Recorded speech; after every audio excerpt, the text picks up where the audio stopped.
Hello दोस्तों, नमस्कार, जय हिंद, जय भारत। एसएससी जीडी का महाकुंभ चल रहा है। बहुत सारे बच्चे जो हैं एग्जाम देने के लिए तैयार हैं और बहुत सारे बच्चों ने एग्जाम दे लिया है। तो जिन बच्चों ने एग्जाम दिया है उनको पता है कि हर शिफ्ट में क्वाड्रिलेटरल से क्वेश्चन जरूर बनाए, चतुर्भुज से क्वेश्चन जरूर बनाए। तो जिन बच्चों का एग्जाम आने वाली शिफ्टों में होना है वो बच्चे ये वीडियो जरूर देखकर जाए, क्योंकि मैं आज आपके सामने पूरे क्वाड्रिलेटरल का निचोड़ निकाल दूंगा। लगभग 15 मिनट की ये वीडियो रहेगी। आपको पूरा क्वाड्रिलेटरल सिखा दूंगा, चाहे वो समचतुर्भुज से क्वेश्चन आए, चाहे समानांतर चतुर्भुज से आए, चाहे आपका समलंब चतुर्भुज से आए, चाहे वो आयत से क्वेश्चन आए, सब कुछ मैं यहाँ पर करा दूंगा। और ये जितने भी क्वेश्चन है बेटा, ये अभी जो शिफ्टों में क्वेश्चन पेपर हुआ है वहाँ से मैंने क्वेश्चन उठाए हैं। जो हमारे बच्चे, जो स्टूडेंट एग्जाम देकर आए हैं, उन्होंने बताया कि सर ये क्वेश्चन आए हुए हैं, तो वो क्वेश्चन मैं आपको करा रहा हूँ ताकि आने वाली शिफ्टों में आपको फायदा मिल पाए। ध्यान से देखना। समानांतर चतुर्भुज ABCD में यदि एंगल A जो है 115 डिग्री, तो एंगल C ज्ञात करें। एंगल C का मान आप लोगों को बताना है। ये मैंने नाम दे दिया ABCD। अब देखेगा, कुछ प्रॉपर्टी आपको याद होनी चाहिए एंगल के मामले में। समानांतर चतुर्भुज में क्या होता है बेटा जी, आमने सामने के कोण जो हैं वो बराबर होते हैं। आमने सामने के कोण क्या होते हैं? बराबर। तो अगर एंगल A 115 डिग्री है तो एंगल C कितना हो जाएगा बेटा? आप कहोगे जी ये भी 115 डिग्री होगा, यानी कि आंसर आएगा बी ऑप्शन। अगर इसने पूछा होता एंगल B कितना होगा, तो एक प्रॉपर्टी और आपको याद होनी चाहिए कि बेटा एडजेसेंट एंगल जो होते हैं, एडजेसेंट एंगल्स का योग इसमें 180 डिग्री बनता है। तो आप 180 डिग्री में से 115 डिग्री घटाओगे तो ये वाला कोण कितना आ जाएगा बेटा जी? 65 डिग्री। अभी जो शिफ्ट हुई है उसमें सामने वाला कोण पूछा गया है, तो हो सकता आने वाली शिफ्टों में बेटा इसके साइड वाला कोण पूछ ले, तो इन दोनों का योग कितना होता है? 180 होता है। नेक्स्ट सवाल देखिएगा। एक समानांतर चतुर्भुज के आसन कोणों का अनुपात 2:3 है। आसन कोण बेटा जी यानी कि एडजेसेंट एंगल, यानी कि इसका और इसका अनुपात जो है वो 2:3 है। 2 अनुपात कितना है बेटा जी? 3 है। अभी मैंने आपको एक बात बताई कि एडजेसेंट एंगल्स का जो योग है वो 180 डिग्री होता है। तो इस हिसाब से तो बेटा 2 और 3 5 ही बना, जबकि मैं कह रहा हूं बेटा इनका जोड़ कितना होना चाहिए? 180 डिग्री। तो 5 यूनिट की वैल्यू 180 होगी, तो 1 यूनिट की वैल्यू कितनी होगी बेटा जी? 5 से काटो, 5 × 15, 5 × 30, यानी कि 36 डिग्री। इसने बोला छोटा कोण। छोटा कोण बेटा ये वाला है या ये वाला है? आपको जी ये वाला है 2। तो 2 यूनिट की वैल्यू बतानी है। 1 यूनिट की वैल्यू 36 है, तो 2 यूनिट की वैल्यू कितनी हो जाएगी बेटा? 72 डिग्री, यानी कि 72 जो है इस सवाल का बिल्कुल करेक्ट आंसर आएगा। उम्मीद करता हूं अब एंगल पर क्वेश्चन आएगा तो आप आसानी से कर लोगे। नेक्स्ट सवाल देखिएगा। यदि किसी समानांतर चतुर्भुज की एक भुजा 15 सेंटीमीटर और उस पर खींची गई ऊंचाई जो है 8 सेंटीमीटर है, तो उसका क्षेत्रफल ज्ञात करें। ध्यान से सुनो बेटा जी। समानांतर चतुर्भुज की एक भुजा मैंने ले ली बेटा जी 15, और इस पर जो डाली गई ऊंचाई है, इस पर डाली गई जो हाइट है बेटा जी, वो हाइट हमने ले ली बेटा 8 सेंटीमीटर। ये है 8 सेंटीमीटर। तो आपसे पूछा गया है इसका क्षेत्रफल क्या होगा। बेटा समानांतर चतुर्भुज का जो क्षेत्रफल यानी कि जो एरिया होता है वो होता है बेटा ji base into height. Base into height. तो बेस बेटा जी 15 है और इसके ऊपर डाली गई हाइट कितनी है बेटा जी? 8, और 15 8 होता है 120। तो 120 सेंटीमीटर स्क्वायर जो है इसका एरिया आएगा। तो बेटा जी एरिया पूछेगा तो क्या करना है? बेस इंटू हाइट करना है। नेक्स्ट सवाल स्क्रीन पर देखिएगा। एक समानांतर चतुर्भुज की भुजाएं 12 सेंटीमीटर और 9 सेंटीमीटर हैं। उसका परिमाप ज्ञात करें। उसका परिमाप बताना है। बेटा मान लिया मैंने कहा था, देखो समानांतर चतुर्भुज में क्या होगा, आमने सामने की भुजाएं पैरेलल होंगी और बराबर होंगी। ये भुजा इसके पैरेलल होगी और बराबर भी होगी। भाई भुजाएं 12 और 9 दे रखी। मान लिया ये 12 है और ये 9 है, तो ये आमने सामने की भुजाएं बराबर होती हैं, तो ये भी क्या होगी? 12। आमने सामने की भुजाएं बराबर होती हैं तो ये भी क्या होगी? 9। ये 9 है तो ये भी कितनी हो जाएगी? 9 हो जाएगी। अब हमसे पूछा है बेटा जी परिमाप। हमसे पूछा है परिमाप। परिमाप होता है 2 × लेंथ प्लस में ब्रेथ। याद रखोगे, 2 × लेंथ प्लस में ब्रेथ। तो 2 गुणा में लेंथ इसकी कितनी है बेटा जी? 12, और ब्रेथ कितनी है इसकी? 9 है। तो 12 और 9 होता है 21, और 21 दूनी आंसर आएगा बेटा जी 42, यानी कि 42 सेंटीमीटर। तो इसका परिमाप जो आएगा वो 42 सेंटीमीटर आएगा। याद करो बेटा मैंने 2 चीजें सिखाई आपको। परिमाप, समानांतर चतुर्भुज का परिमाप क्या होगा? 2 × लेंथ प्लस में breadth. Direct formula wise question आएगा बेटा। एरिया किसके बराबर होता है? बेस इंटू हाइट, ये दोनों चीजें रट के जाना। और एक मैंने एंगल के बारे में बताया कि आमने सामने के कोण बराबर होंगे और एडजेसेंट एंगल जो होंगे, आसन कोण जो होंगे, उनका योग 180 डिग्री बनेगा। इससे बाहर सवाल आपके पेपर में नहीं आएगा। अब देखिएगा, एक समानांतर चतुर्भुज की आसन भुजाएं 10 और 15 सेंटीमीटर हैं। मान लिया ये 10 सेंटीमीटर, ये 15 सेंटीमीटर, तो इसके सामने वाली भुजा भी 10, इसके सामने वाली भुजा कितनी बेटा जी? 15। समझ गए? यदि छोटी भुजाओं के बीच की दूरी 6 सेंटीमीटर है, छोटी भुजाओं के बीच की जो दूरी है वो कितनी है बेटा जी? वो है 6 सेंटीमीटर। ये 6 सेंटीमीटर है, तो इसकी लंबी भुजाओं के बीच की दूरी ज्ञात करें। लंबी भुजाएं कौन सी थी बेटा? ये 15 15। इनके बीच की आपको दूरी बतानी है। इनके बीच की आपको क्या बतानी बेटा जी? दूरी बतानी, ये वाली दूरी बतानी है। ठीक है भाई, ये h1 मैंने मान ली हाइट 1 और ये मान ली मैंने हाइट 2, h2 आप लोगों को बतानी है। अभी मैंने आपको एक फार्मूला बताया एरिया निकालने का। एरिया किसके बराबर होगा बेटा ji? Base into height. Base into height के बराबर होता है। तो मैं क्या करता हूं, मुझे इस बेस का और इसके ऊपर डली हाइट का पता है, तो मैं यहां से लेता हूं। बेस कितना है बेटा जी? 10 और हाइट कितनी है इस पे? 6 है। ये हो गया एरिया।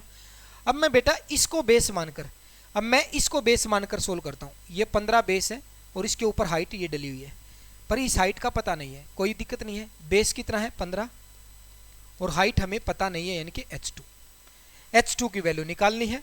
अब ध्यान से देखो बेटा, 3 दूनी 6, 3 पंजे 15, 5 दूनी 10 और 2 दूनी 4, यानी कि हाइट कितनी आ जाएगी बेटा जी? 4। तो ये जो लंबी भुजाएं थी, इनके जो बीच की दूरी आई, ये कितनी आई? 4 सेंटीमीटर, यानी कि ऑप्शन नंबर बी इसका बिल्कुल करेक्ट आंसर है। उम्मीद करता हूं अब यहां से सवाल आएगा तो आप आसानी से कर पाओगे। अब देखेगा, एक आयत की लंबाई तथा चौड़ाई में क्रमशः 3:2 का अनुपात है। अगर इसकी लंबाई में 3x मानूं तो इसकी ब्रेथ कितनी हो जाएगी बेटा जी? 2x हो जाएगी। मानते हो इस बात को? जबकि इसके परिमाप तथा अक्षेत्रफल में 5:9 का अनुपात है। परिमाप और अक्षेत्रफल, परिमाप यानी कि पेरीमीटर और अक्षेत्रफल यानी कि एरिया। बेटा पेरीमीटर का फार्मूला होता है 2 इंटू एल प्लस में बी, लेंथ प्लस में ब्रेथ, और एरिया का फार्मूला होता है बेटा लेंथ इंटू ब्रेथ। याद रखना, आयत में यानी कि बेटा जी रेक्टेंगल में जो एरिया होता है उसका फार्मूला होता है लेंथ इंटू ब्रेथ। ठीक है भाई। अब देखेगा इनका अनुपात कितना दे रखा है? 5:9 दे रखा है। 5:9 दे रखा है। अब यहां पर वैल्यू रखिएगा। देखो लेंथ प्लस में ब्रेथ, लेंथ प्लस में ब्रेथ, 3x और 2x हो जाएगा 5x। 5x में जब 2 की मल्टीप्लाई करूंगा तो 10x आएगा, यानी कि 10x। 3x और 2x 5x, 5x बन गया। 5x की जब 2 के साथ गुणा करोगे 10x। लेंथ इंटू ब्रेथ, इनकी गुणा कराएंगे 3 दूनी 6 और x की और x की गुणा होगी तो x से स्क्वायर बराबर किसके बेटा जी? 5/9 के। अब करते हैं काटा पीटी शुरू। देखो 3 दूनी 6, 3 तिया 9, 5 एकम 5, 5 दूनी 10, 2 से 2 कट गया। ये जो बटे में 3 है बेटा ये जाएगा उधर, और देखो एक x से ये x कट जाएगा, एक x बचेगा यहाँ पर, x आएगा इधर, तो x की वैल्यू कितनी आ गई बेटा जी? 3 आ गई। x की वैल्यू कितनी आई? यहाँ से 3 आई। हमसे पूछा आयत की चौड़ाई ज्ञात करें, तो आयत की चौड़ाई ये थी 2x, यानी कि 2 इंटू में x की वैल्यू आई थी 3, तो 3 दूनी 6। आंसर आएगा बेटा जी 6 सेंटीमीटर। आंसर कितना आएगा? 6 सेंटीमीटर इसका करेक्ट आंसर है। उम्मीद करता हूं सबको बातें समझ में आई। अगर किसी बच्चे को मान लिया उसका मैथ बहुत कमजोर है, एक बार में चीजें समझ में नहीं आती, तो बेटा रिकॉर्डेड वीडियो का सबसे बड़ा फायदा यह है कि टाइम वेस्ट नहीं होगा। आप जस्ट पीछे करके वीडियो को एक बार और समझ लो, 100% समझ में आ जाएगा। उम्मीद करता हूं यह वाला सवाल भी आप लोगों को समझ में आ गया। अब देखेगा, एक समलंब की समानांतर भुजाएं 15 सेंटीमीटर और 16 सेंटीमीटर है। यह समलंब का क्वेश्चन आ गया। हमने अभी आयत का क्वेश्चन किया, क्योंकि आयत में सिंपल क्वेश्चन आता है वो आप लोग कर लेते हो। परिमाप होता है 2 इंटू एल प्लस में बी, एरिया होता है लेंथ इंटू ब्रेथ, दोनों फार्मूले यूज हो गए। हो सकता है आसान सवाल आएगा तो सिर्फ एरिया पूछ लेगा, हो सकता है सिर्फ पेरीमीटर पूछ ले, ऐसे ही आसान सवाल आएंगे। अब देखो, एक समलंब चतुर्भुज की समानांतर भुजाएं 15 सेंटीमीटर और 16 सेंटीमीटर है। सबसे पहले समझिएगा समलंब चतुर्भुज होता क्या है। देखो यहां पर दो भुजाएं इसमें क्या होंगी? पैरेलल होंगी, समानांतर होंगी। ये इनके बीच की हाइट है, ये इनके बीच की क्या है बेटा? हाइट, ये बराबर होगी समलंब चतुर्भुज में। इसका क्षेत्रफल दे रखा 961 और भुजाएं 15 और 16। मान ले ये भुजा 15 सेंटीमीटर है तो ये वाली भुजा कितनी होगी?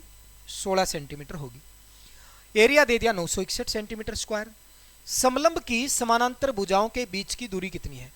समलंब की समानांतर भुजाओं के बीच की जो है दूरी, यानी कि ये हाइट आप लोगों को बतानी है। अब देखेगा समलंब चतुर्भुज में बेटा एरिया कैसे निकलता है।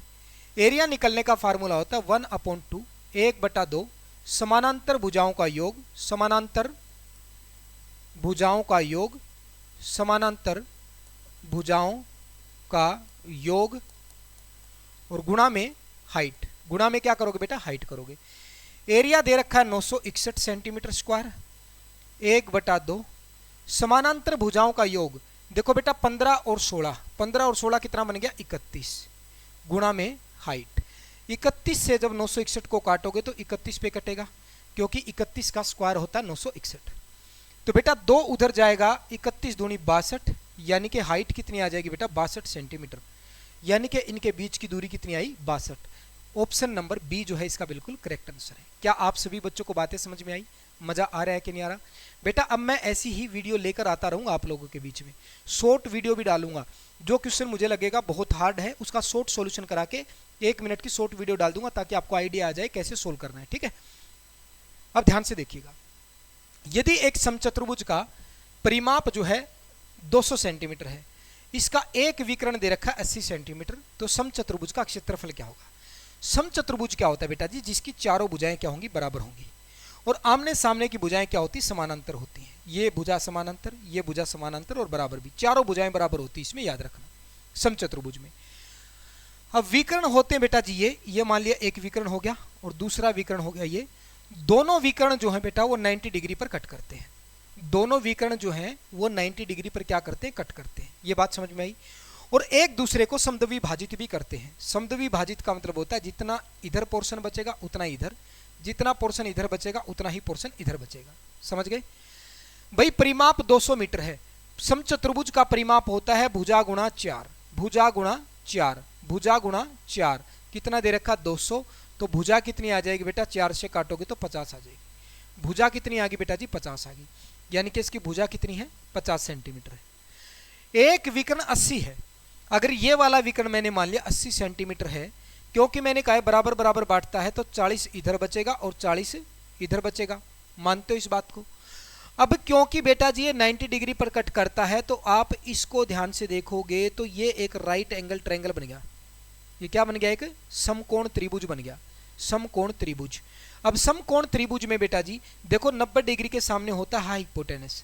पाइथागोरस नियम लगाओगे तो बेटा 40, 50 और 30 का ट्रिपलेट बनता है।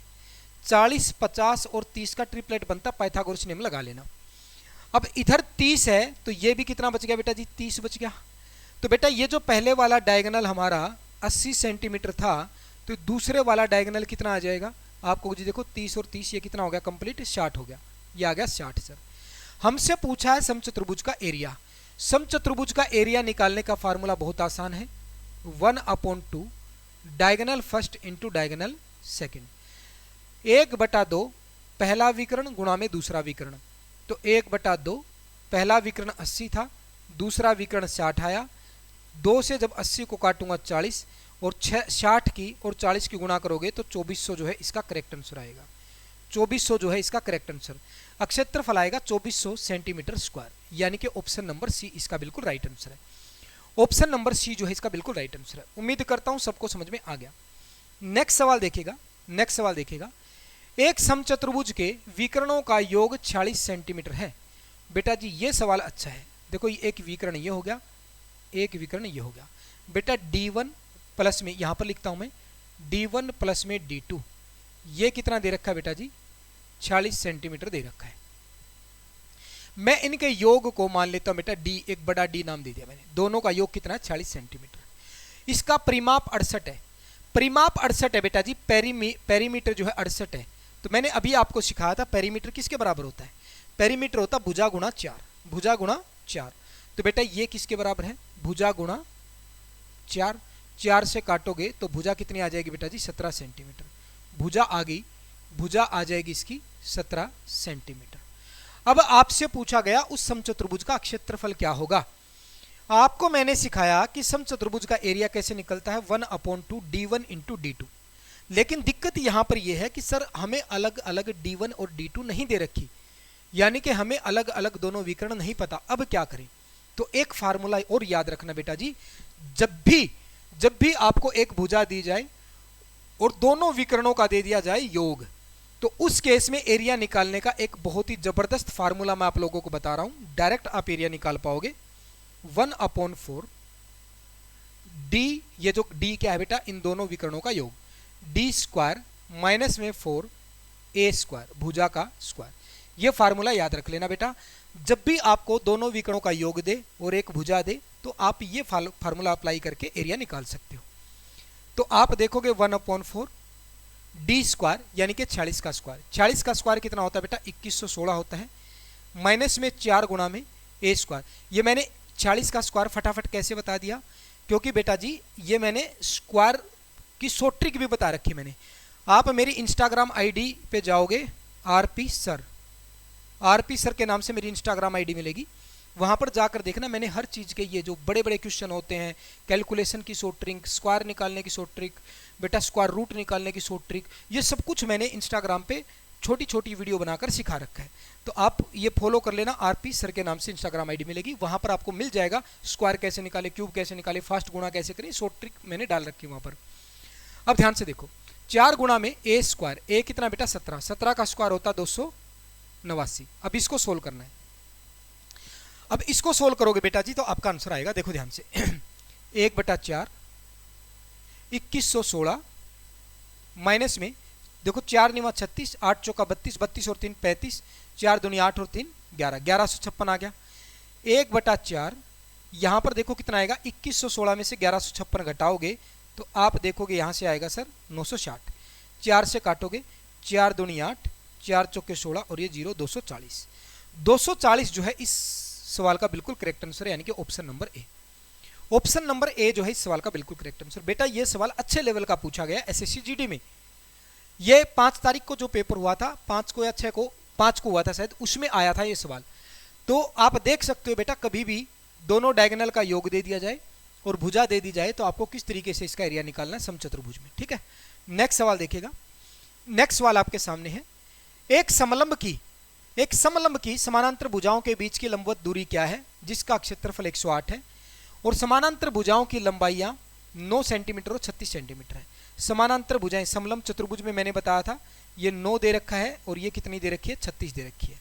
इसका एरिया दे दिया 108 सेंटीमीटर स्क्वायर। आपसे पूछा गया समानांतर भुजाओं के बीच की दूरी, समानांतर भुजाओं के बीच की दूरी यानी कि हाइट पूछी गई, कितनी होगी। तो देखो याद करो, मैंने अभी थोड़ी देर पहले ही समलंब चतुर्भुज का एरिया निकालना सिखाया था कि एरिया कितना दे रखा है 108। ये कैसे आएगा, देखो यहां पर मैंने सिखाया था 1/2 समानांतर भुजाओं का योग गुणा में हाइट, समानांतर भुजाओं का योग गुणा में हाइट, ठीक है। तो आप देखोगे 1/2 समानांतर भुजाओं का योग, तो 36 और 9 हो गया 45 और गुणा में बेटा जी हाइट, ठीक है। अब देखेगा ध्यान से, 9 पंजे 45, 9 से काटोगे 9 एकम 9, 9 दूनी 18, 2 जाएगा उधर, 12 दूनी 24, 24 के बटे में आएगा 5 और इधर बच जाएगी हाइट। और 24/5 कितना होता है बेटा, 5 से काटोगे 5 चौका 20, 5 अट्ठा 40, तो 4.8 सेंटीमीटर जो है इसकी हाइट आएगी, यानी कि समानांतर भुजाओं के बीच की दूरी जो है वो 4.8 सेंटीमीटर आएगी। उम्मीद करता हूं सबको समझ में आया, कोई डाउट नहीं होना चाहिए। तो बेटा ये जो 10 सवाल थे, ये 10 सवाल मैंने आपको कराए, इसमें मैंने समलंब चतुर्भुज के भी कराए, मैंने आयत वाला भी करवाया, समानांतर चतुर्भुज के भी कराए, समचतुर्भुज के भी सवाल कराए। इनमें से ही आने वाली शिफ्टों में क्वेश्चन आ जाएंगे। और आपको कौन से टॉपिक की वीडियो चाहिए एसएससी जीडी के लिए, आप कमेंट बॉक्स में जरूर बताइएगा। कल आपको मैं एक वीडियो दूंगा, लगभग 15 से 20 मिनट की वीडियो बनाऊंगा। 20 मिनट में मैं पूरा क्लोक टॉपिक आप लोगों को समझा दूंगा, क्योंकि हर शिफ्ट में जो है क्लोक वाले टॉपिक से क्वेश्चन बन रहे हैं। तो कल मिल जाएगी आपको सुबह सुबह वो वीडियो, क्लोक वाली, क्लोक टॉपिक की बना दूंगा मैं वीडियो, ठीक है। और जो भी टॉपिक आपको मुश्किल लगता है तो आपको करना कुछ नहीं बेटा जी, आपको एक छोटी सी चीज अप्लाई करनी है।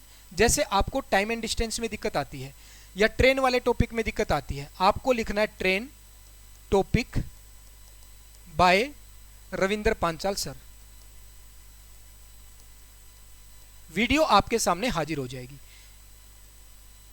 ठीक बात है भाई। या फिर आपको कोई भी ऐसे सर इस टाइप के सवालों की एक वीडियो बना दो, मैं वो भी आपको ले बना दूंगा, ठीक है। तो जॉब्स टारगेट चैनल पर आपको ये वीडियोज मिलती रहेंगी। आपको क्या करना है बेटा, इन वीडियोज को ज़्यादा से ज़्यादा बच्चों के पास पहुंचाना ताकि सबको फायदा मिल पाए। फॉलो करना है और सब्सक्राइब कर लेना चैनल को, वीडियो को लाइक कर देना। जय हिंद, जय भारत।